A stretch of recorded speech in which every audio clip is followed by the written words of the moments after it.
I call to order the February 2023 legislative meeting of Media Borough Council. Please stand and join me in the Pledge of Allegiance to our flag.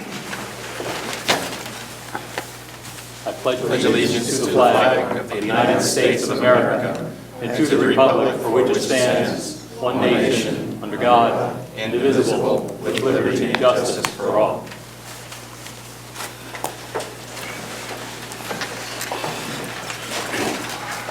Thank you for joining us this evening. We have a presentation that will commence in a few minutes, but before we get there, we have a few items that we need to work through on our agenda. First, we have approval of the minutes. We have a couple of sets of meeting minutes, both from our this past month, to our motion to approve the January 5, 2023 workshop meeting minutes as submitted. So moved. Is there a second? There is a second. Is there any discussion? Hearing none. All those in favor of approving the January 5, 2023 meeting minutes as submitted, please say aye. Aye. Aye. Those opposed, please say nay.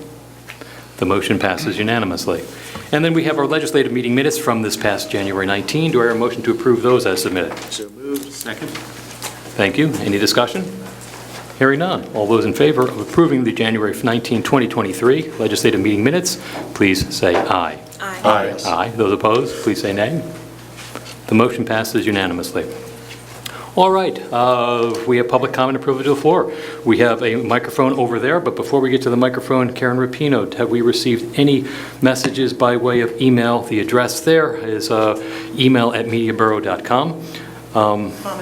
Comments at mediaborough.com. Thank you. Yes, I have one. Michael Straw, West Jefferson Street. Hello, and thank you to Borough Council for the opportunity to interview for the open council position. Also, I want to wish the new council member all the best as they fill out the remainder of this 10-month term.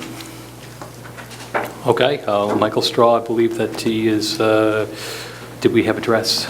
I think we've heard it many times before. West Jefferson? West Jefferson, okay, thank you very much. All right, we have a microphone. Does anybody who's present wish to address council? Please come to the microphone, tell us who you are, where you live, what's on your mind. Be mindful that there is a cord hanging down there, and we don't want you to trip on it.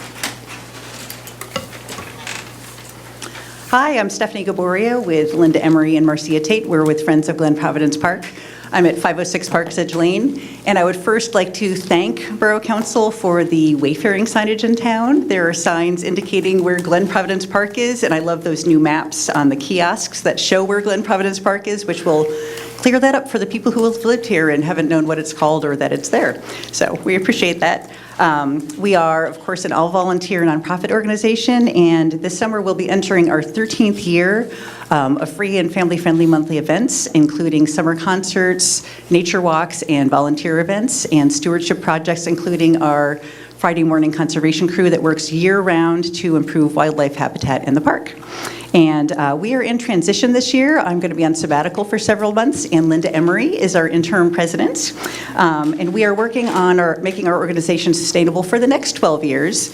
And we are interested in any new volunteers who support our mission to preserve and enhance the historical and natural resource that is Glen Providence Park. It was the first park in Delaware County, and it was dedicated in 1935 to be a bird sanctuary and arboretum. And so I will turn things over to our interim president, Linda Emery, and our vice president, Marcia Tate. Thank you. All right, thank you for letting us speak. My name is Marcia Tate. I am the vice president of the Friends of Glen Providence Park organization, and I live at 319 West 3rd Street in Media. Proud Meteorite. Just wanted to let you know that we have a bookmark with all of our events. There are quite a few of them back here if you haven't already gotten one. We've got a full lineup as we usually do. There's an event happening, at least one event every single month. And we just had a wonderful woods walk this January, which was lovely. And upcoming is a continuation of our children's events. Julie Smith does a wonderful job with kids. That is one of the events that does need a registration. You can do that on our website. We have 2 volunteer opportunities for people coming up in March. We have the CRC stream cleanup. Many of you have participated in that. And we work in tandem with Chester Ridley Crum organization, watershed organization. And we work specifically at Glen Providence Park. We have a weekend trail crew cleanup that's going to be happening somewhere in the park, one of our events. And then we have a wonderful lineup for concerts this summer. You can take a look at that. And our hometown Johnny Never will be playing in July. We also have a spring bird walk for all you birders that like to, I recognize one up there, comes on our Christmas bird count. So if you would like to, you can take a look at this. Another volunteer event we have is our National Public Lands Day planting, which we do every October. And that's a really big event. The whole community comes out, helps us plant and plan ways that we can preserve the park through planting native plants and preserving the trails. So I invite you to take a look at this, and we're here if you have any questions. Thanks. Thank you, Marcia. Linda? Hi, just to finish up, I'm Linda Emery, 345 West 2nd Street. I wanted to specifically thank Julie Smith for her series of seasonal free events for young children, and as the next event will be February 25th. I also wanted to add that we are actually in the park every week on Friday mornings, conservation crew maintaining the trails and the streams, and we've added periodic water monitoring to our tasks, and we would love to see you in the park. Thank you. Thank you. And just as a sort of an add-on to all of your comments, and thank you very much for them. As you know, we'll be working on a sidewalk project throughout the borough, and one of the sidewalks will be in front of Glen Providence Park, which should increase, or should make it a little bit less of an adventure to get into. So we're looking forward to all those things. Thank you. Thank you. And actually, I should have totally remiss in not having mentioned, I know that Karen Tosick-Lux worked a lot on that project, as well as our engineer, and we've seen the plans. We're really excited. It's going to be a drastic and, as you said, much-needed improvement to that park entrance, so thank you very much. I just want to mention one last thing. We work very much in tandem with Delaware County Parks and Recreation. Mark Manfrey is a real champion of our organization, so I just want to make sure that you realize that we do this with their approval, I guess you'd say, and their help. Thank you. I'm sure he appreciates the shout-out. I would just like to say a big thank you to you. One of the things that I looked forward to as a councilman was, a council person rather, was bringing community organizations together to work and to get toward a common goal. And I have seen membership of Friends of Glen Providence Park in many different places, not just events in the park. So thank you. You exemplify exactly what I think good local community is all about. Thank you. Anybody else who wishes to address council at this time? Seeing there are no takers, I'm going to pull out a script. And thank you to Borough staff for preparing a script. We do not often do this, but as you see on our agenda, the next item is nominations for council vacancy. Last month, we formally accepted the resignation of Peter Williamson from council. Peter served on council for about 15 years. And in something of a moment of symmetry, his departure is leaving us with a task that brought him to council. He was appointed to council, and tonight we are seeking to appoint somebody in his place. We don't do this very often. It's once every 20 years or so. There's no rhyme or reason to it, but sometimes it happens because life throws us curveballs. And sometimes folks need to move outside of the borough or can no longer serve, and we need to find someone to serve in their place. There is no roadmap for how to do this.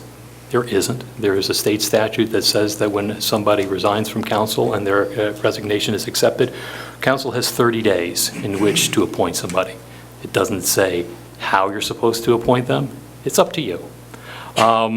We have engaged in a very public process over the past several weeks. We've announced it at this table. We have put it in our social media. We put it in our newsletter. It was on our website. And we're fortunate enough to have 18 persons who applied for the position. It's a lot.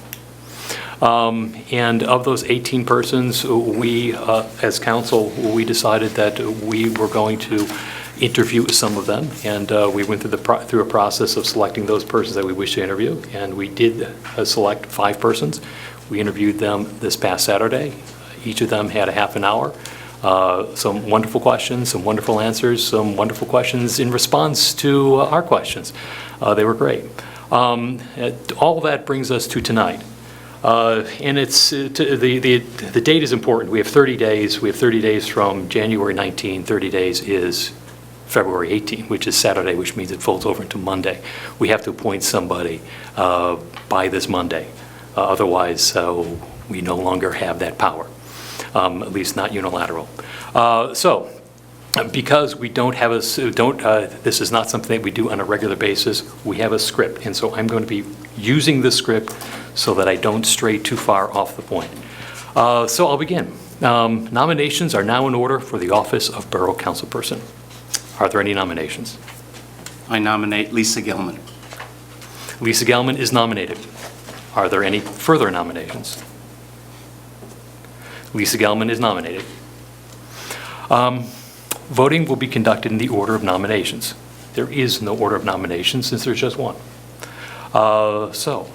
Those in favor, there is a motion on the floor to nominate Lisa Gelman to the open position of Borough Council. Those in favor of the motion, say aye. Aye. Aye. Those opposed, say nay. Let the record reflect that the motion passed unanimously. Ayes have it, and the motion is carried.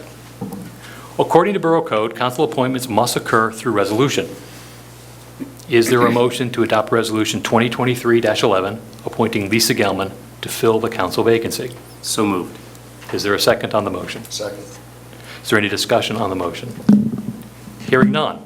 All those in favor of adopting Resolution 2023-11, which will appoint Lisa Gelman to fill the council vacancy, please say aye. Aye. Aye. The motion passes unanimously.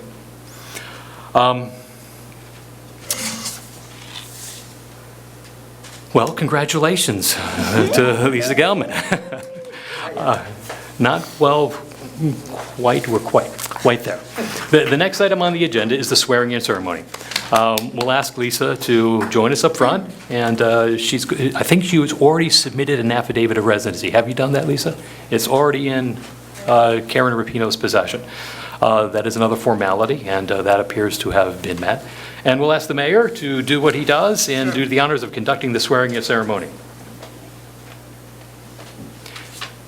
And then after that, do we have somebody here prepared with their camera phone to take some photographs? Excellent, thank you.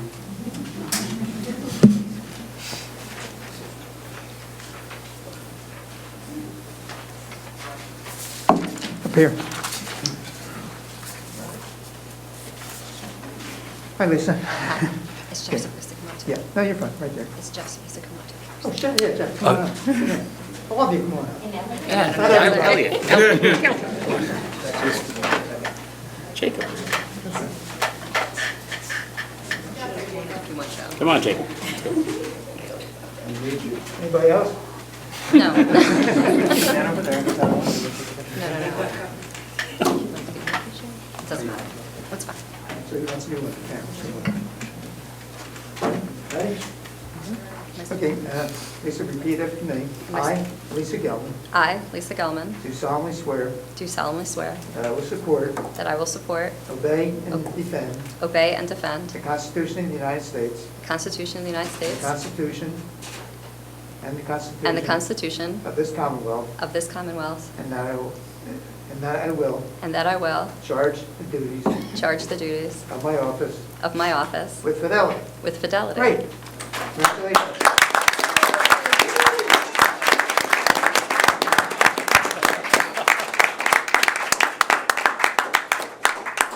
So, Lisa, Next is here. Councilperson Gelman, Yes. you're no longer Lisa. Councilperson Gelman, why don't you introduce these three short people that have accompanied you up to the microphone? Okay, this is my littlest, Elliot, and this is my number 2, Jacob, and my husband, Jeff.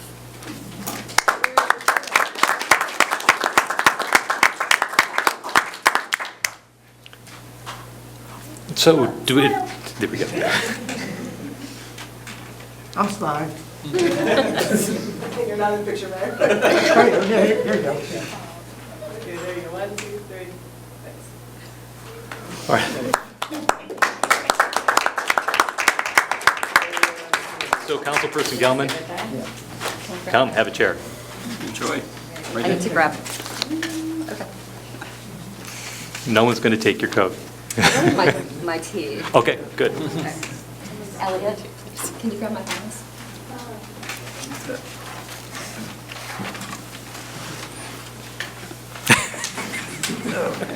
Thank you.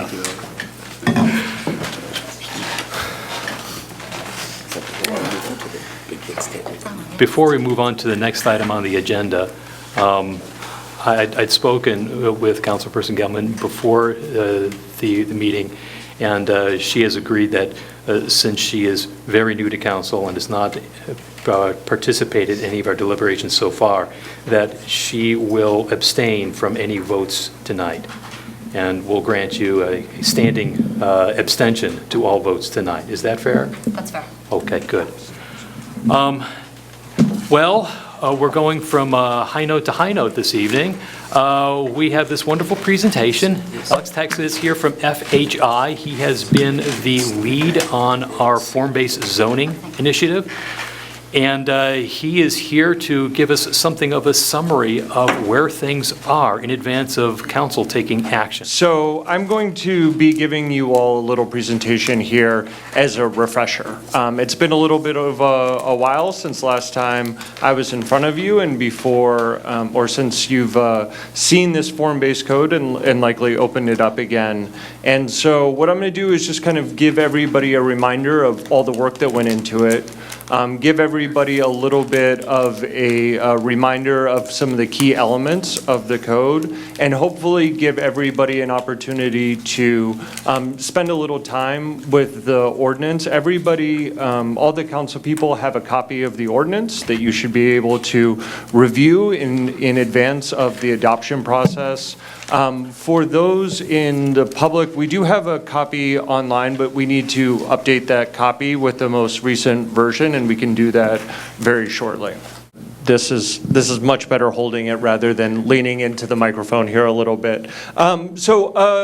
First things first is a reminder that there are a number of reports out there that you can see at the borough's website to refresh your memory about all the work that was done. There are two really important reports out there. One is a technical analysis report, which was an analysis of your existing zoning ordinance, and then the community feedback report, which is really a summary of a lot of the community engagement work that we did to date. There are also some presentations on there that if you want to go back and refresh your memory about what was said at different meetings, those are all online for you to view as well.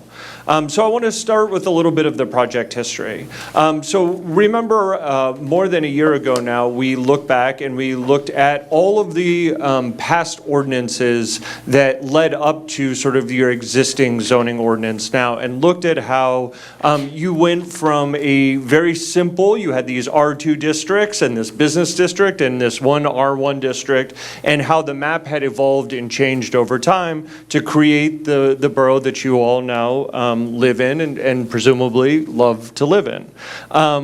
We started with the comprehensive plan, and the comprehensive plan is a foundation for your zoning ordinance, and it had identified a need for a form-based code or a hybrid form-based code to ensure a quality of life in the borough, and also to identify new development types in the community. In addition to that, as I was saying, yes, you had your comprehensive plan that was directing this, but there were a lot of issues that people had identified that were driving this change. There was pressure for new development types. There was a lot of, and has been, single-family construction that people felt was sort of inconsistent with the character of media, but was permitted under the zoning ordinance. There was a sense that there wasn't a shared vision for what was most important in terms of sort of physical development in the community, and a number of other issues, which again, you can go back and explore in a little bit more depth in the documents on the website. We also talked a lot about the external changes that are happening that are outside of the control of Media Borough. There are changing housing preferences driven by a lot of demographic changes. There is increasing housing costs across the entire region and quite frankly across the entire country. There is a national and regional affordable housing crisis that I think everybody here is very well of. And there is a change in the character of developers that are approaching media. Media has changed very significantly over the past 30 years. It's becoming a much more desirable community, and being a more desirable community, you're attracting a lot more attention going forward. So we did a lot of engagement as part of the effort. I apologize, I did not mention at the beginning of this. This entire project was sponsored by the Delaware Valley Regional Planning Commission, the DVRPC, and so they had a engagement requirement as part of this, which really allowed us to get into the weeds with all of you, and we had a number of events and presentations and walking tours and council presentations that really helped everybody provide their input into the process. We learned a lot of things as part of this process. We know that media is becoming a more desirable community, that things are changing in the market right now, that most people feel very strongly that media's got very good bones and infrastructure that really is one of the reasons why people move here. When we were asking people some survey questions, we learned a lot that people didn't feel like media was changing too fast, but they were anxious about the speed of that change. And that was a really sort of interesting finding here. And one of the things that we came to sort of understand about that is that the concern is that the change that is happening would have a big impact on the community, and a very strong sense that the current zoning ordinance was insufficient for sort of creating the type of community that people wanted, to controlling change in the way that people wanted change to happen. And when we asked people whether or not they wanted to see the sort of residential areas in media be preserved, enhance, evolve, and transform, we overwhelmingly heard people wanted those areas to be preserved and enhanced. And that was really what guided a lot of the zoning ordinance that we developed. We talked with people. We had this really great workshop out on the porch. It was a beautiful night, much like we've had sort of now. The porch was an excellent space for that to happen. And we gave everybody these little postcards, and they could write on them, and they could draw on them, and they could tell us what were sort of the key elements that they really liked about media that they wanted to be preserved and enhanced. And this is a sort of beginning of that list of those things that people identified. We had a conversation about change and how to control change. One of the truest things in life is that things are always changing, and it's just a question of how. So we had this conversation about restrictive control, sort of moving towards more low-density development, or sort of moving towards more permissive, higher-density development, and the impacts that moving that slider to the left and right would have. We also talked a little bit more about a stringent or lenient zoning ordinance. So those are two different things. Sorry, I skipped ahead here. Where a lenient ordinance just sort of allows more things to happen, is sort of leave things up to the market, and a stricter zoning ordinance is a little bit more prescriptive. It's a little tighter set of rules governing what is permitted and not permitted. And what we sort of came to was this diagram that I think is very helpful. Is right now, the way to think about your ordinance, right, is that it sort of encourages low density development, sort of less dense development than currently exists in the borough. But it does so in a sort of loosey-goosey way, and that's just to be clear, that's a technical zoning term that we like to use. And what our recommendation coming out of all of that engagement work was to move towards permitting sort of a denser fabric that is, quite frankly, when I say denser, that's relative to your current zoning ordinance. More consistent with the pattern of development that currently exists in the borough, and to control that a little bit more strictly, put a little bit more guide rails on that, be a little bit more prescriptive about what it is you want to see. And that was sort of something that we came to council and we had that conversation with all of you on and got buy-in sort of generally across the community on. So we also did a lot of analysis as part of this work. This is, again, something that you can look at the technical analysis report. And one of the things that we found over and over again across all your zones was that you have a lot of non-conforming existing uses. So your zoning ordinance, because it was written to encourage less dense, larger properties, it meant that more of your properties that exist right now are essentially non-conforming. They don't conform to the current zoning ordinance. And the best way to think about that is, if that property were to burn down, for example, in a freak accident or a fire, that without some sort of variance, you couldn't rebuild most of media under your current zoning ordinance. And because people felt so strongly that they liked Media Borough, they wanted to preserve the character of that, we saw that as a real issue. And there were a lot of diagrams and probably overly technical illustrations to sort of demonstrate that. The other thing that we found was that the ordinance lacks a lot of standards to address community concerns. And so there's a lot of permission for this kind of development where you have a garage on the ground floor, there's no porch, it just sort of doesn't have the kind of quintessential quality that makes media. And then a big lacking issue that we found was in your multifamily standards. And I really like this illustration because it shows to me just how many different iterations of a building that you could do under your current standards, and how different a result you could get using the exact same standards. And that's problematic because it means it's unpredictable, and it means you're really giving over a lot of control to your applicants to decide what it is that is appropriate in your community.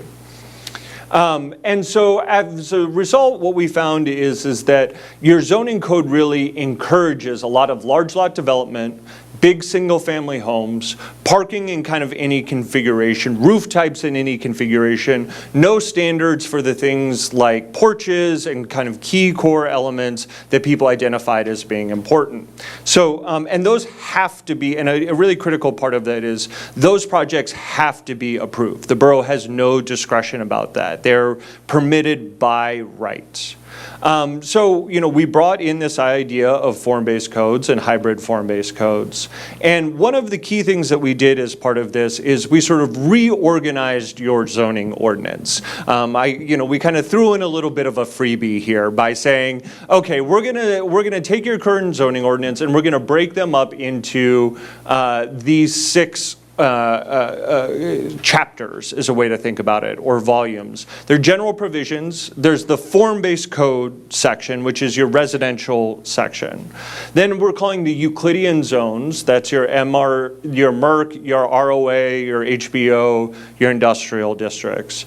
Then we're going to put all your overlay zones into one area to make it a little bit easier for people to find those. And then we're going to put all your additional standards, your parking, your lighting, your fences and walls, all in another area. And then we're going to sort of create a space for administration. And we think this is going to make it easier for you all to use your ordinance. It's going to be easier for applicants to find the things that they want. And it's going to sort of set the stage for you all to continue to let this ordinance evolve as necessary. The zone standards, one of the key things that you're going to see when you open up the form-based code is that the permitted uses are dealt with in a very different way than they're currently permitted right now. Right now, basically, the way that it works within, this may be, I think, your R1 zone, you are permitted residential. And there are no conditions on that. You have to meet your bulk and area requirement standards, but that's it. The way that the hybrid form-based code is written right now is that a use is only permitted if it occurs in a building typology, a specified building typology. So you can have one residential unit in this example, a detached house. That's it. There are no other configurations in which you can have a one-unit residential unit. In other zones, those 3 and 4 units and 5 to 19 units are permitted in other building typologies, but you kind of got to match them up. And if somebody wants to do, for example, 3 to 4 units in a building typology that it's not permitted in, they would need a variance in order to do that. And that's really critical because it allows you to have a conversation not just about the use, but also the form that that use takes in your community.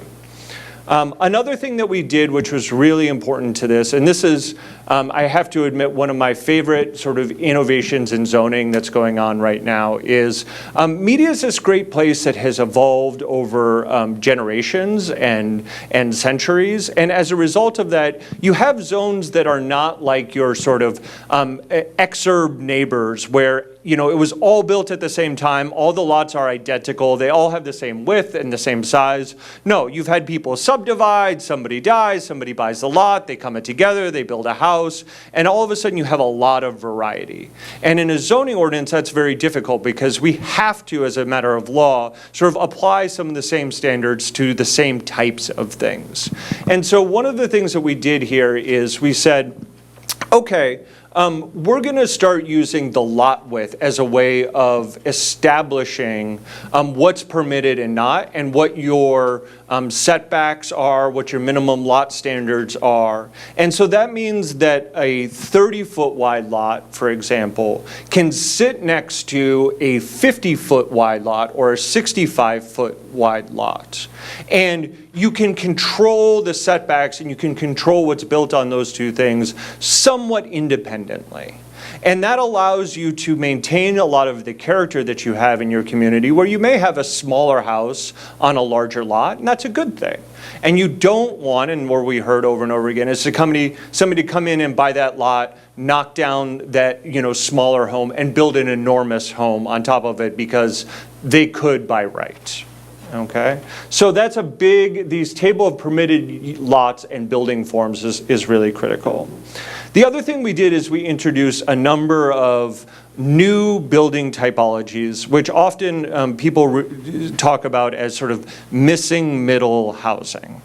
So this is the really 3 to sometimes 10 or 12 unit buildings. They're multifamily, but they're not the traditional apartment building. They're not the big complex that people typically think of when they think of multifamily housing. They're smaller homes. They tend to be more affordable. They provide a lot more of diversity of housing type. You've got a fair number of these kinds of things throughout your community, but they were never explicitly permitted. And so what we did is we brought them in, we defined them very clearly, and we set some standards around them, and we basically said, okay, these are the typologies that we think are appropriate in media.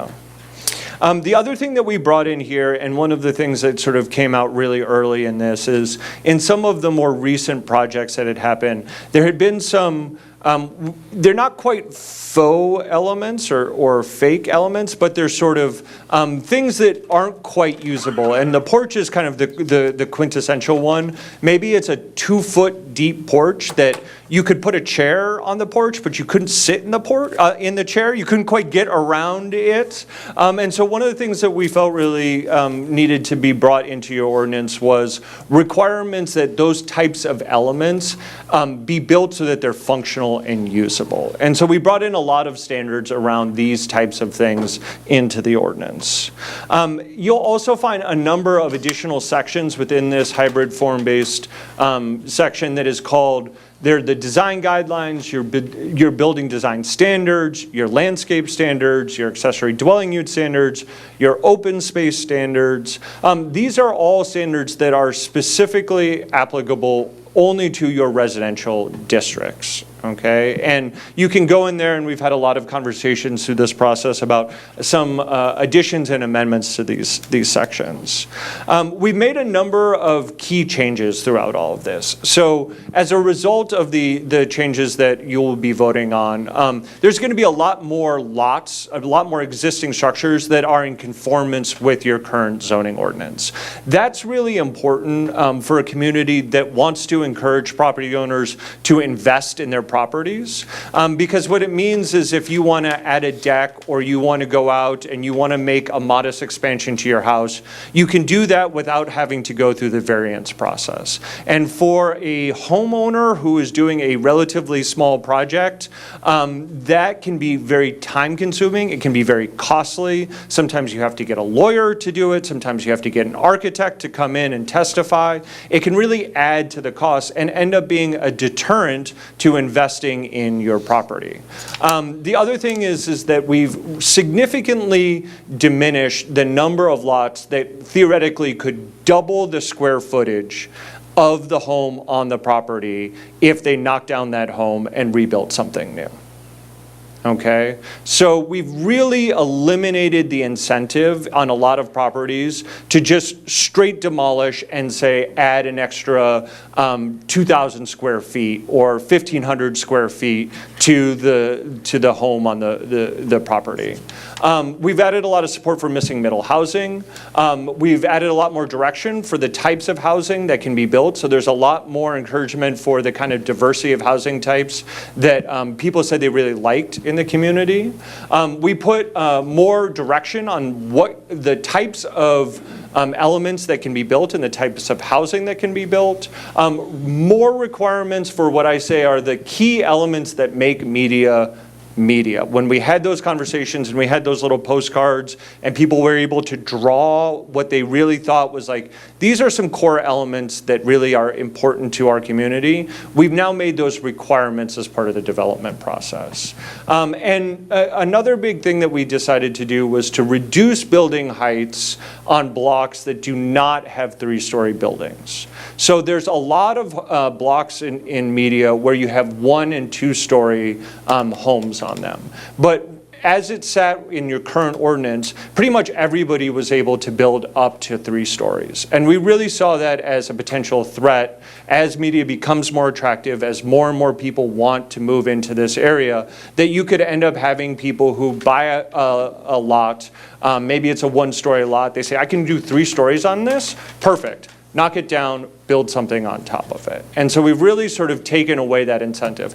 It does not mean that if you have a 1-story home that you couldn't go to 2 stories. It doesn't mean that if you currently have a 3-story lot, home, that your neighbor who maybe has a 1-story home, they could potentially do that. But it's because your block is already sort of has a pre-existing standard of 3 stories. We sent this to the Planning Commission, and they gave us a number of comments and feedback. They were actively part of the entire process. We went through their comments and we made some changes, and what I've said is we sort of tabled a couple of their comments. They asked for some clarification on the shade shed, which was a standard that we put in there. We've clarified that. We want to have more conversations about their request to make the porch 8 feet deep rather than 6 feet deep. It's something that we want to continue to explore with them. We've made the amendment to permit flat roofs in areas where there are already sort of flat roofs on those blocks and in those areas. We've mandated alleys or parking in alleys where alleys actually exist. So if you have an alley, you cannot get your curb cut onto the main street. You have to get parking access through your alleyway. A lot of the things that we've tabled, have been around the stormwater issues that they raise. Part of that is because we know you have a stormwater plan. We think that it's important to have a conversation about all your stormwater regulations before we go in and start tinkering with these things. The other big thing that we made a change to is they asked us to increase the permitted garage heights from 14 feet to 17 feet by right. We've done that, and we've made sure that that doesn't mean that you can go up to 17 feet with a flat roof on your garage. It's got to have a pitched roof. But it basically provides a lot of support for accessory dwelling units over a ground floor garage space. So this is going to go through an adoption process. I've outlined just a sort of tentative schedule that we have right now. So we're here today. We know that you all have officially sent the ordinance to the County Planning Commission for review. They get 30 days to review. You don't get to go knock on their door and be like, hey, it's 20 days. They get up to that 30 days, but after that 30-day time frame passes, their ability to comment has passed. So they're going to get us comments, hopefully before then. And then there's going to be a public hearing. And a lot of this is established by statute, and Bob can talk a little bit more about that if there are any questions. But there's going to be tentatively a first public hearing on the 5th, and then adoption at a special hearing on the 6th. And those two hearings are one of the requirements set forth by the state. So with that, I will stop and just see if anybody has any questions, with a reminder that we are going to have a public hearing on the 5th if there are detailed things that we need to go into at any point. Thank you, Adam. Just a quick point of clarification. Yep. And we'll kind of get to this later on in our agenda, but you'll be present at the public hearing and the adoption. Yep. Yes, I will be there to answer any questions that anything comes up along the way, yes. Okay, thank you.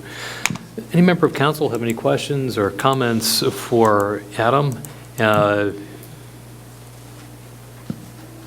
Just point out that Karen Tausig-Lux, who's busy trying to hide and avoid any compliments, but she has been instrumental in moving this project forward. So, Karen, you're going to have to take some credit for this because you deserve it.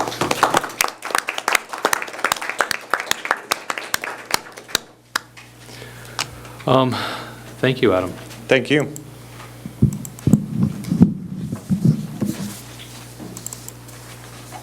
Dave, is there anything technical you need to do with the microphone? Okay, good.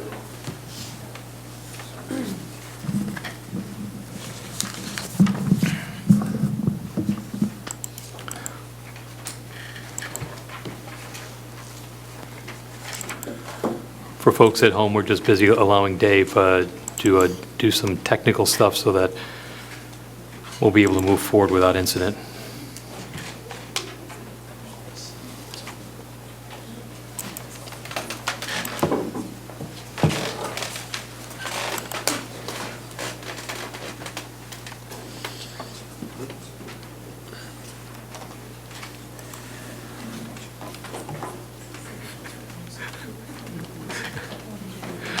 Have we paid up our insurance? All right, well, I guess while we're working on that, we can begin to move through our agenda. So we have the Borough Manager Report. Ms. Foreman. Yes, thank you, Mr. President. So I just wanted to, before I move into the report, just jump onto that and just want to say thank you to Adam and FHI. They've done a fantastic job of really including the comments from the public and the staff and putting together a code that I think will be really good for Media Borough. Certainly want to thank Karen. Also want to thank Jim Jeffrey back there and Bob Scott, who have all been really, really helpful going through this code and this project. The only item that I had tonight was actually just an announcement that I wanted to bring to your attention, which is the PSAB conference, an annual conference which will be held June 4th through the 7th at the Hershey Lodge. And this is, PSAB is the Pennsylvania State Association of Boroughs. They have their annual conference, which is a really good training, and particularly for any of the newer council members. It's one training that I believe I will be at. Karen will also be at, and I want to give her kudos because she's getting her certified boroughs official, which I think might be the first one in our borough to get. So it is, fantastic training, and kudos to her for keeping up with her professional development. But the training has great things. It has time. It's a mixture for management as well as council and elected officials. So there will be elected officials there from across the state.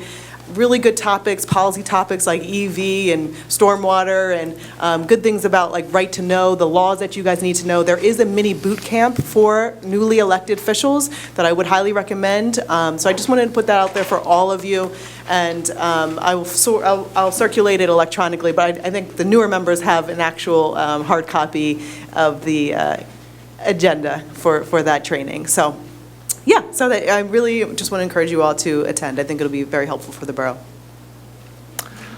That concludes my report. Thank you. Does any member of council have any questions or comments for our manager? Hearing none, we'll move along then to the engineer's report, Mr. Mattson. Thank you, Mr. President. Just a few updates. A few projects are still in motion. The wayfinding project is coming to a close. Again, the gateways have been installed, a lot of signage is up. I'm sure everybody has seen it around town. The kiosks are up. Again, there's still some artwork that has to be installed at the kiosks, a number of different things, but on the whole, I think job well done from our friends at Allied Signage, who did a really great job. There is a pre-construction meeting for the CMAC project, for the sidewalk project around town later this month. So 21st, at long last, yes, this project has been around. Some of these projects, some of our capital jobs, we wrapped up either last year or finally in their,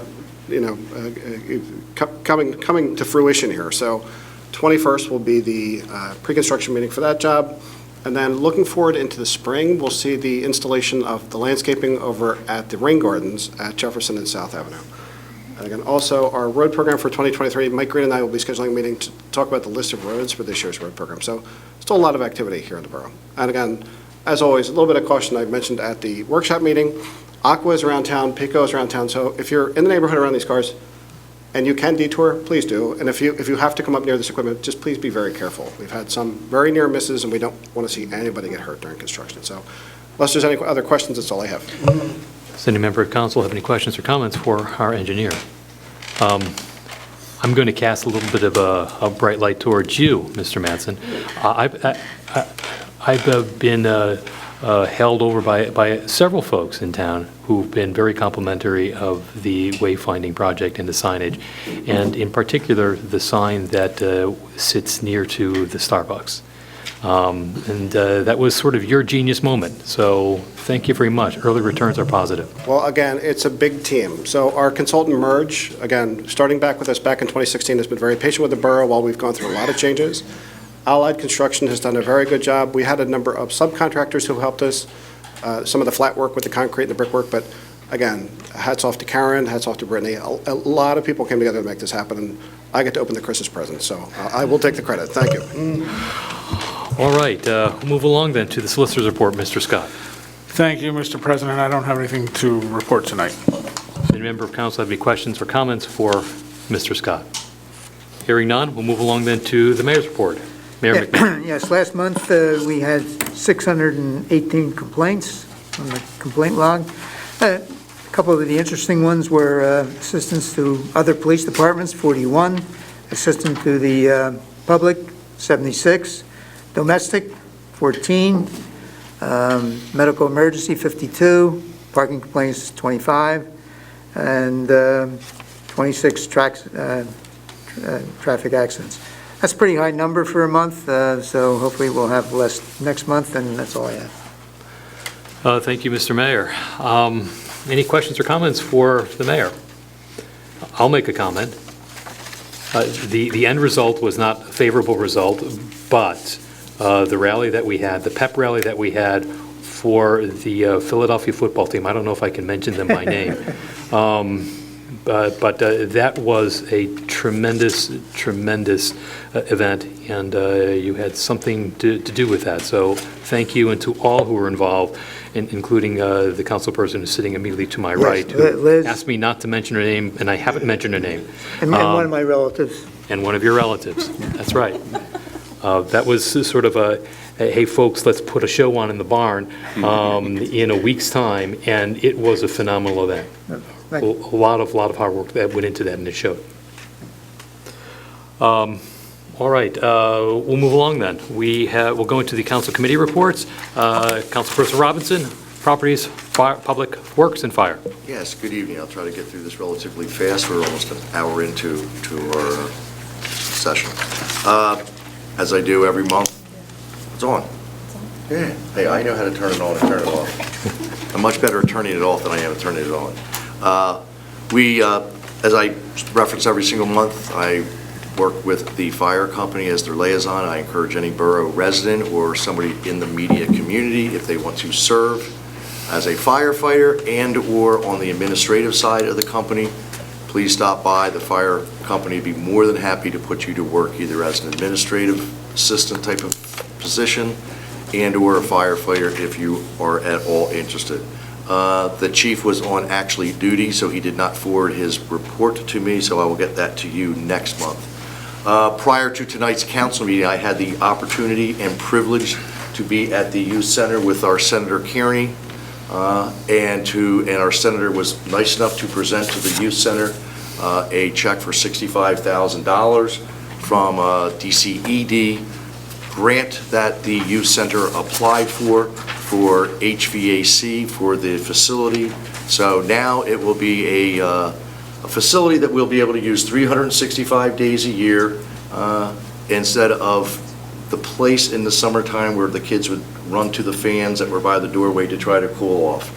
It'll be great because it's not just the youth that use it. We also have the daycare that will be able to use the facility. And one of the other programs that they've just started is they call it Mini Mustangs, and it's for actually young or parents and young kids up to the age of 3. No cost, where they can come in several days a week and just basically use the gym floor to romp around in. So that'll be able to use all the time. So that was very exciting, and I, without a doubt, want to thank the Senator's office for their work and help and assistance in getting that for the youth center. With regards to legislative items tonight, first on my agenda is Resolution 2312, and that is a submission for county aid from liquid fuels tax. I believe I referenced it at our workshop. The way it works, it's really our gas tax. The gas tax goes to the Commonwealth. The Commonwealth then distributes those funds to each county. Then each county gets the ability to distribute those funds to each municipality within the county. But, as we were joking earlier today, bureaucracy, we have to apply for some of these funds. So it's really a housekeeping matter, but I make a motion that we pass Resolution 2023-12 to apply for county aid regarding to our liquid fuels funds. That's in the form of a motion. Motion is made. Is there a second? Second. There is a second. Is there any discussion on the motion? Hearing no call for discussion, all those in favor of adopting Resolution 2023-12 with regard to submitting our application for county aid for the liquid fuel funds, please say aye. Aye. Aye. Those opposed, please say nay. The motion passes unanimously. Thank you. Next on the agenda is requesting for the approval, or I guess really a motion to enter into an agreement with DGS, which is Department of General Services, for road salt. We haven't needed a lot of it this year, and we hopefully will not, but it's still something we have to be prepared for. This goes through co-stores, so this is a cooperative purchase for most of the municipalities within the Commonwealth. Our first allotment would be 300 tons, and then we are also guaranteed a second allotment of 300 tons if needed. So it's one of these weird things that goes from a year from August of 23 to July of 24. So I'd make a motion that we enter into the agreement with DGS for the 300 tons of road salt for the years 23 and 24. Motion's been made. Is there a second on the motion? Second. There is a second. Is there any discussion? Hearing none, all those in favor of approving the road salt purchase agreement with the Pennsylvania Department of General Services, please say aye. Yes. Aye. Aye. Those opposed, please say nay. The motion passes unanimously. Thank you. Next on the agenda is to enter into an agreement and for the purchase and monitoring of our fire alarm system for the borough facility. This would be at a cost of the materials and labor is a total of $8,991, and then a monitoring of the fire system would be $65 a month. And that is in the form of a motion. It's something that we really don't have much of a choice about, so I'd encourage council to second it and pass it. Second. Motion is made. It has been seconded. Is there any discussion on the motion? Hearing none, all those in favor of approving the purchase of fire alarm monitoring system for the Borough Hall in the amounts specified by Councilperson Robinson, please say aye. Yes. Aye. Aye. Those opposed, please say nay. The motion passes unanimously. And next on the agenda is basically another housekeeping matter. It is for the maintenance agreement for our generator for the facility here. The generator that we currently have will keep, I believe, 90 to or 100% of all the lights on this facility. We originally had it just set up for the police department years ago, but probably 8 to 10 years ago, we installed a new generator. This is just basically a maintenance agreement where they come and take care of it, they come out and do some other work for it, and that would be at a cost of $2,178.46, and that would be, I'd make that in a form of a motion. There is a second on the motion. Is there any discussion on the motion? Hearing none, all those in favor of approving the generator maintenance agreement as specified by Councilperson Robinson, please say aye. Aye. Aye. Those opposed, please say nay. The motion passes unanimously. And last on my agenda is a resolution 2023-13. This is authorizing our president to sign documents related to a PennDOT transportation stormwater services that we're looking at. Want to make it very clear, we're not mandated by this. When the president enters and signs into this, we're not mandated to go forward with the project. It is just a matter of getting our name into the ability to get grants and services through PennDOT. So that is in the form of a motion to pass Resolution 2023-13. Is there a second? Second. There is. Is there any discussion concerning the motion? Hearing no call for discussion, all in favor of adopting Resolution 2023-13 with regard to the PennDOT grant program, please say aye. Yes. Aye. Aye. Those opposed, please say nay. The motion passes unanimously. And that concludes my report. Thank you. Thank you. Does any member of council have any questions or comments for Councilperson Robinson? Hearing none, we'll move along then to personnel. Councilperson Joy Washington. All right, thank you very much. I had to take a swig for this one. This is the CBS receipt of tonight's reports.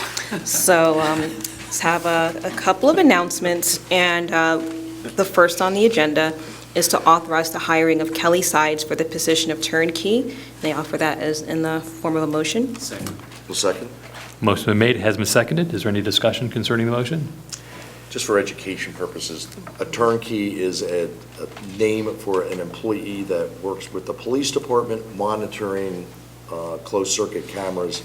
Most of the time when we have a bad person in one of the cells, to make sure that person doesn't do anything to harm themselves. So how they, I guess, I would love to find out what and how they came up with the term turnkey, but that's what they're called.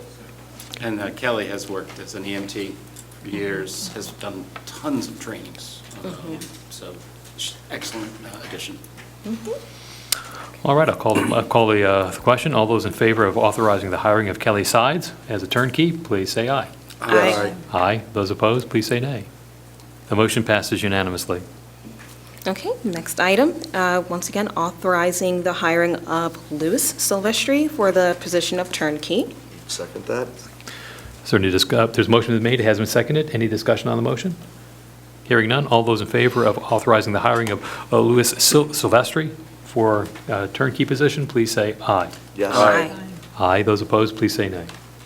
The motion passes unanimously. Okay, the next item is to authorize the hiring of Alicia Jacobs for the position of parking enforcement officer. We've been looking for a couple of people to fill in some of the newer positions for parking enforcement, and I think this will be taking care of the shift from 3 p.m. to 8 p.m. Cool. So I offer that up as in the form of the motion. I'll second that. Motion has been made, it has been seconded. Is there any discussion concerning the motion? Hearing no call for discussion, all those in favor of authorizing the hiring of Alicia Jacobs for the position of parking enforcement officer, please say aye. Aye. Yes. Aye. Those opposed, please say nay. The motion passes unanimously. Okay, we're almost there. And the next item is authorizing the hiring of Caden Bard for the position of parking enforcement officer. And I think it's the same shift. time, yeah, the time shift from 3 p.m. to 8 p.m. or the evening shift. So I offer this up as in the form of a motion. And I will second that. Motion has been made, it has been seconded. Is there any discussion concerning the motion? Hearing none, all those in favor of authorizing the hiring of Caden Bard for the position of parking enforcement officer, please say aye. Aye. Aye. Those opposed, please say nay. The motion passes unanimously. Okay, and thank you very much. And the next item is to authorize the hiring of Sheila Simpson for the position of fill-in crossing guard, which is something that we had an immediate need for. And I offer this up in the form of a motion. I'll second. Motion's been made, it has been seconded. Is there any discussion concerning the motion? Hearing none, all those in favor of authorizing the hiring of Sheila Simpson for the position of fill-in crossing guard, please say aye. Aye. Aye. Those opposed, please say nay. The motion passes unanimously. All right, thank you. And the next item is to authorize the advertising for additional crossing guard fill-ins. And that's, like I said, it's an immediate need, so hopefully we can get more applications for the crossing guard fill-ins. So I offer this up in the form of a motion. I'll second. Motion been made, it has been seconded. Any discussion concerning the motion? Curiosity, in the old days, advertising meant putting it in the Daily Times. I'm assuming we don't use the Daily Times, and we're going to use social media and things of that nature. Cool. Yep. All right. All those, I'll call the question. All those in favor of authorizing the advertising for additional crossing guard fill-ins using modern messaging techniques as well as ancient messaging techniques, we can do that too? Yeah, pigeon. Yeah, pigeon. Please say aye. Yes. Aye. Aye. Those opposed, please say nay. The motion passes All unanimously. right, thank you very much. Still with me, thank you. Next item is to authorize a promotion of property maintenance inspector to code enforcement inspector and a salary adjustment from $57,350 to $67,650. And this is in reference to Dave Fabinger. And I will second that. The motion has been made, it has been seconded. Is there any discussion concerning the motion? Maybe we'll ask our manager, what is the new role that Mr. Fabinger will be in should we pass this motion? Yeah, so we're doing a little bit of restructuring. I think we mentioned this from a residential, does a lot of the things that you can see around the outside of a building, weeds, grass, trash, that sort of thing, to a code enforcement inspector is what we're calling it, and this will be both commercial inspections, residential inspections for any units, for any buildings that have 3 or more residential units, and this will also include the fire inspections in the commercial buildings, and Dave has had a lot of certifications above his current position, and so we're just really getting to put him in the right spot, and so he can use all of his certifications and all of his training. A significant expansion over his current role. Correct. We're very fortunate to have him because there's not many individuals out there right now that have those credentials, so we could be searching a long time to find somebody to fill that void. Absolutely. Very fortunate. And plus, he's a super nice person. All right, then, I'll call the question. All those in favor of authorizing a promotion of property maintenance inspector to code enforcement inspector with the salary adjustment as specified, please say aye. Yes. Aye. Aye. Those opposed, please say nay. The motion passes unanimously. Okay, just a few more. My next item is to authorize the advertisement for a part-time sidewalk and property maintenance inspector, and this is basically to kind of fill the gap that will be happening after the promotion of Dave Fabinger. So this will be a new position for a new property maintenance inspector, or a sidewalk and property maintenance inspector. So I offer this up in the form of a motion. We'll second that.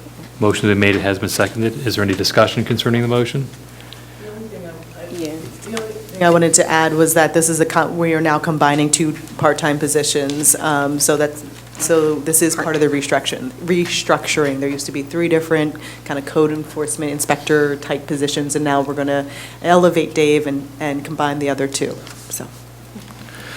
All right, thank you. I'll call the question. All those in favor of authorizing the advertisement for a part-time combined sidewalk and property maintenance inspector, please say aye. Aye. Yes. Aye. Those opposed, please say nay.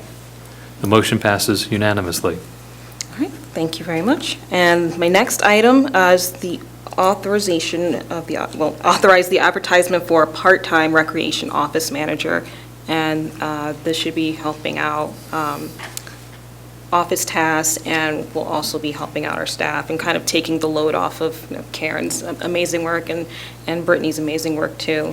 So I offer this up in the form of a motion. Motion's been made, has been seconded. Is there any discussion concerning the motion? I'll just, I know the rec board will be very happy. They miss their Paula. Yes, We all we all miss do. Paula, but they'll be happy to have another person to support them. And as Councilwoman Washington said, this is going to be a little bit of a hybrid, so the rec board support, all the recreation, the fitness classes, what have you, but also some office support as well. Which is well needed. So this is great. A twofer. alrighty then, I'll call the question. All those in favor of authorizing the advertisement for a part-time recreation office manager, please say aye.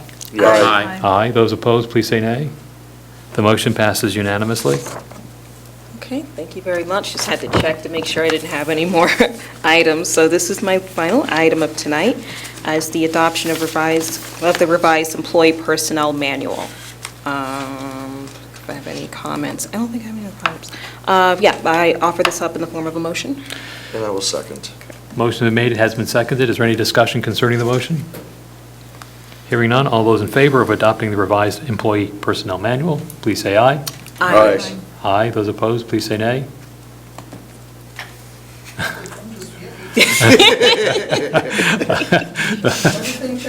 I guess the motion passes with an exclamation point from Karen Rapino. We don't usually get people raising the roof when we pass. No, we don't. That's pretty cool. That's good to see. Doesn't take much to get Karen excited about it. Ain't adult life grand.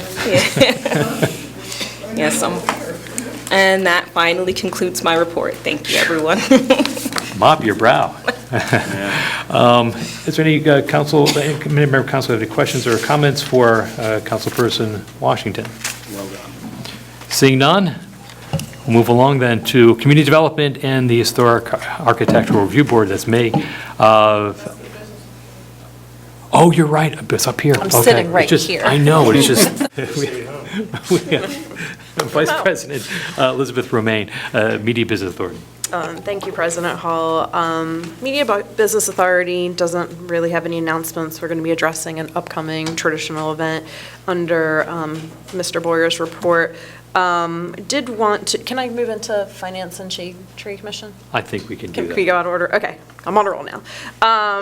A couple of announcements. One, for Shade Tree, Julie Smith let me know that on March 29th at 7 p.m. in the community center right across the way here, there will be an Ask an Arborist event. I can't read my handwriting. I think that the gentleman's name is Jason Lubar. He's the Associate Director at the University of Pennsylvania. I know that it'll be a really interesting talk, so just wanted to put that out there. As far as finance announcements go, on Friday, the Finance Committee and I met with our 3 finalists for our pension program.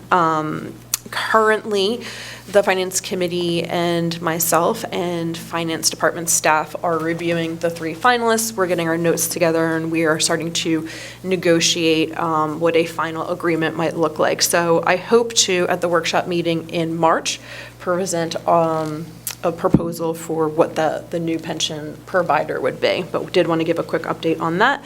That'll be coming down the road a little bit. As far as agenda items go, I do want to do our monthly duties of paying bills for January. So do I make this whole thing in a motion? I know, I forget from last month. Just one motion. Just one motion. Okay, so I make a motion to pay the following bills. General Fund, $264,965.71. The Recreation Fund, $679.21. Liquid Fuels Fund, $98,675. Capital Fund, $111,169.29 for a total of $475,489.20. I make that in the form of a motion. Second. Motion's been made. There's a second. Second. I think that the capital fund amount that you gave was $111,169.29. I'm sorry, what did I say? You said 29 cents. Should be 28. 28 cents. Okay. should I say everything again? No, you should.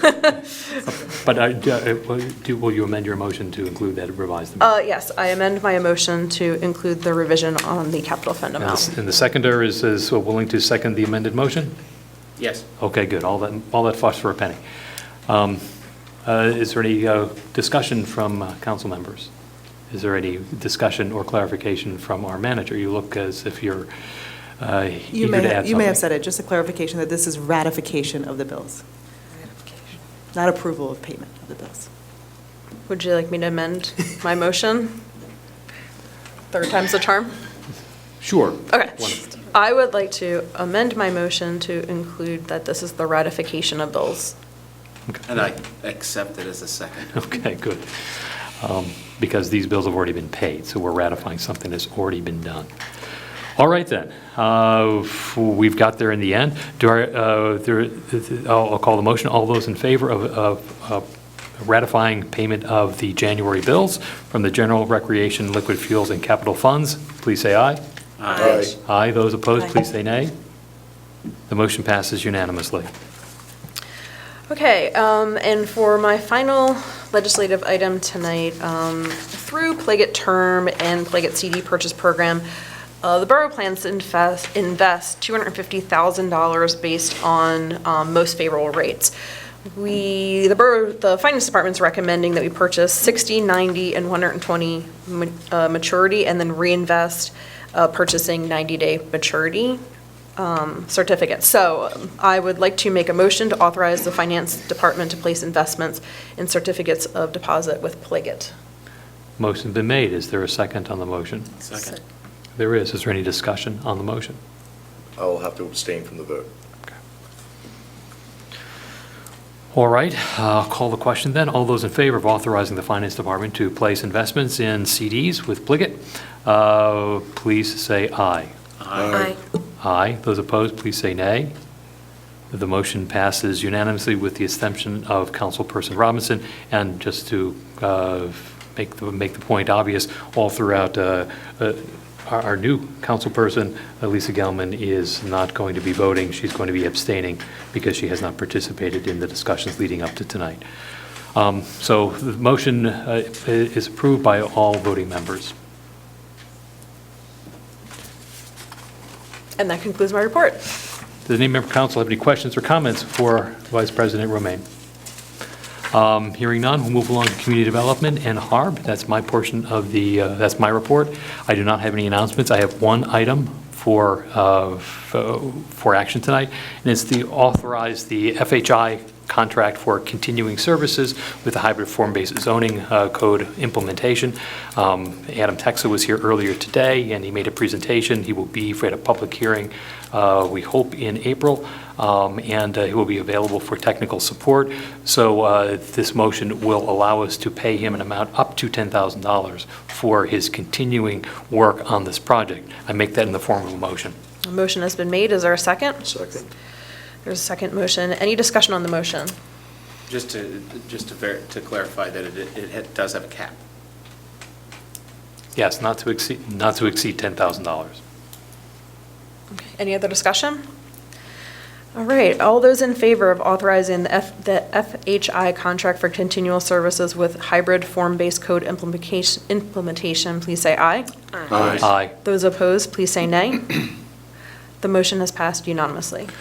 I have nothing else for action tonight. I do want to give a shout out to Michael Jordan. I was dearly hoping, Michael, that there would be another hat on offer tonight. You might remember 5 years ago, you gave me a Eagles championship hat, and I dearly was looking forward to owning two of those, but not this year. Maybe next year. Next year. Can I say something? Of course. Tom Brady said that the last call of the referee penalizing the Eagles should have been let go. He's on our side for once. Thank you. Well put, Michael. Thank you, Michael. Michael Jordan, North Monroe Street. Okay, so we'll move on then. We've got Public Safety, Recreation, and Civil Service Commission, Councilperson Kevin Boyer. Thank you, Mr. President. I have a few announcements. Rick did manage to meet last week, despite the absence of Paula, and we obviously have been floundering since she's left us. But we had some new members who are very interested, and I think, Brittany, one of them did send a letter, so hopefully by next month we'll be able to add some new members to rec, so that's kind of encouraging. One of the things that is in the wind is, or in the wings, is flower show tickets, so hopefully we'll be able to get our act together in time to get those. I know time's running out, but that is one of the things that we're looking to. And I promised Michael earlier that as soon as we get our new manager, we will then organize the senior luncheon. That will be our first item of business, so we can feed our seniors. So once we get our new office manager, that'll be one of our first priorities. So stay tuned for that. I do have one kind of announcement from Public Safety. I thought, since Paul reminds us to try to volunteer our services, since I'm involved with Public Safety, what I would like to remind everyone is that the media police will never call you to threaten to take you to jail for money. Neither will any government entity involved with the county and so on. There are a lot of scams for Chief Egan, and I just want our citizens to know that our police will never do that. If you ever have any doubt, please call 911 and they will explain the situation. It's just been a lot of really shady things going on, and I want to make people aware of that every month. Yes, I can attest to that. My address is in this month's police report for that exact issue. So I will take it upon myself to remind you again, media police will not call you, will not solicit you for money. So just keep that in mind. And again, call 911 if you have any questions, and that's the best way to get information. I have a few action items, the first of which is to authorize our solicitor to draft the ordinance for Amber Street. We're going to make that one-way and residential, and I make that in the form of a motion. Second. Motion has been made, it has been seconded. Is there any discussion on the motion? I'll add that this is at the request of residents in the area. It will allow for parking there, and that's something that they would really like to see. And thank you, Mr. Mattson, for getting on this quickly and communicating with the residents quickly as well. All right, so all those in favor of authorizing our solicitor to draft a traffic ordinance with regard to making Amber Street one-way, please say aye. Yes. Aye. Aye. Those opposed, please say nay. The motion passes unanimously. The next is to authorize the submission of small rural and tribal body worn cameras grant application. This is something that's been in the works for a while, so I make that in the form of a motion. Second. Motion has been made, it has been seconded. Is there any discussion on the motion? Hearing none, all those in favor of authorizing the submission of a small rural and tribal body worn cameras grant application, please say aye. Aye. Aye. Those opposed, please say nay. The motion passes unanimously. All right, and I have a few mass gathering permits. Area girls softball, they want to do an opening day celebration on Saturday, March 25th, and that will involve closing down Edgemont like they usually do for the school between Front and State. That was okay by way of public safety when we met, so I make that in the form of a motion. Second? Motion has been made, it has been seconded. Any discussion on the motion? Just one thing, Councilman Boyer, about the request for the waiving of the $150 fee because of their, the amount that they support keeping the bathrooms clean and stocked was around $4,000 a year. Yeah, so does anyone have an issue with us waiving the $150 application fee for them? I don't. I certainly don't. So will you amend your motion to? I would make, I'll amend the motion that we grant the mass gathering permit and that we waive the $150 fee for the mass gathering permit. And the seconder is? Second. Is seconding. A second. All right then. All in favor of approving the mass gathering permit for the girls softball league opening, please say aye. Aye. Aye. Aye. Those opposed, please say nay. Motion passes unanimously.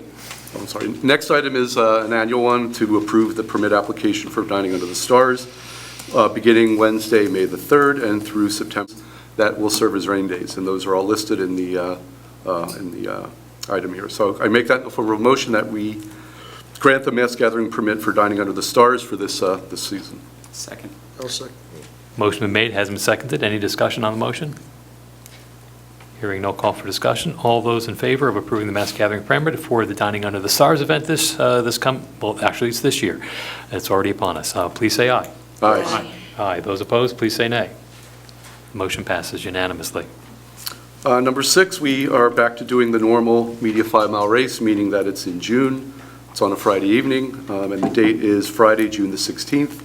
The event would begin at 4 o'clock when we close the streets, and then 10 o'clock with takedown, and I make that in the form of a motion. Second. Motion been made, has been seconded. Any discussion? I'm looking forward to it. All those in favor of approving the mass gathering permit for the Media 5 Miler, please say aye. Aye. Aye. Those opposed, please say nay. Motion passes unanimously. And the last item is to ratify the parade that we've already had, which, as the mayor and Take it back. Councilman Hall pointed out, was wonderful. We're very appreciative to everybody that came out. And I would like to ratify the mass gathering permit. I make that in the form of a motion. And I'll second that. Okay, motion is made, it has been seconded. Any discussion on the motion? Do we have a count on how many people attended? Lots and lots. Lots and Somewhere lots. between 5 and 8,000. 11 billion. No, we actually got an estimate of 10,000 people. 10,000. A very credible source. That's Wow. incredible. Yeah. Thank you. For 5 days. Hey, It might have been while we're on that subject, can I add, I forgot, Ziggy was a big help there. He was. Veterans Legacy, he got the money in and all, so. Yep. Hats off to Ziggy. He left before I got to say it, so. It'll be captured in the meeting minutes. All right then, so I'll call the motion. All those in favor of ratifying the mass gathering permit application for the Eagle Spirit Parade, which has already happened and will have always happened whether or not we ratify or not, but we should ratify, please say aye. Yes. Aye. Those opposed, please say nay. The motion passes unanimously. And that concludes my report. Does any member of council have any questions or comments for Councilperson Boyer? Thank you. Councilperson Bakoff. Quite dramatic. It Thank was. you. I would just like to take a moment of personal privilege to thank all of the people who submitted applications for the council position, all 18 of you, and the 5 finalists. It could only be one person. I encourage those of you that did submit those applications to stay involved and get involved in something in our community. Many of you already are. It was quite heartening to see just the sheer number and the interest. So I just wanted to make that point. I have plans to reach out to the individuals.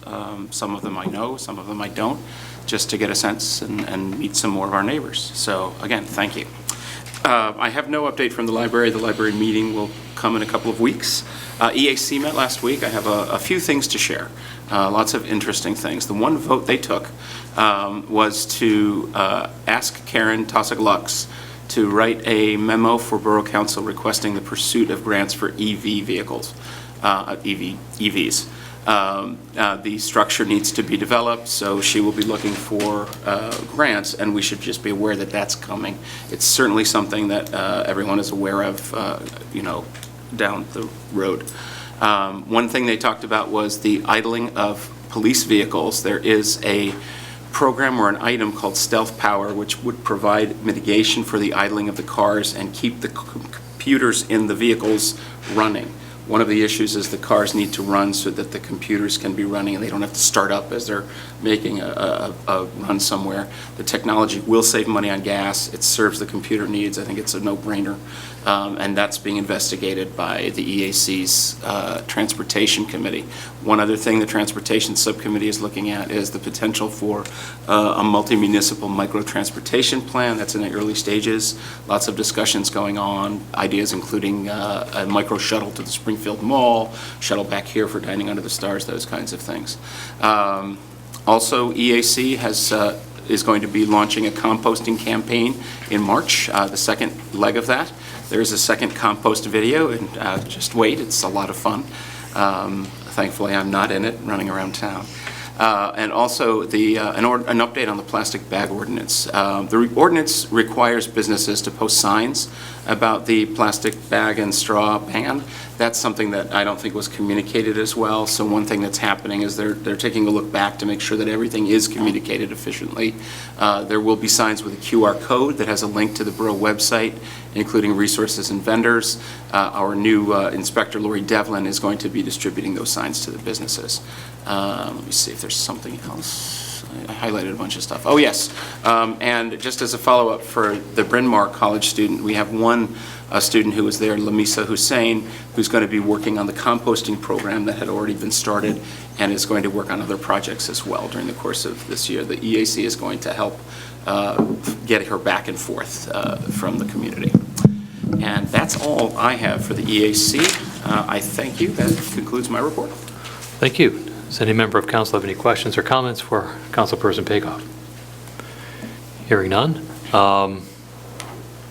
We have a public comment privilege of the floor. Is there anybody who wishes, well, first of all, Karen Rapino, we have not received any email comments. Okay, very good.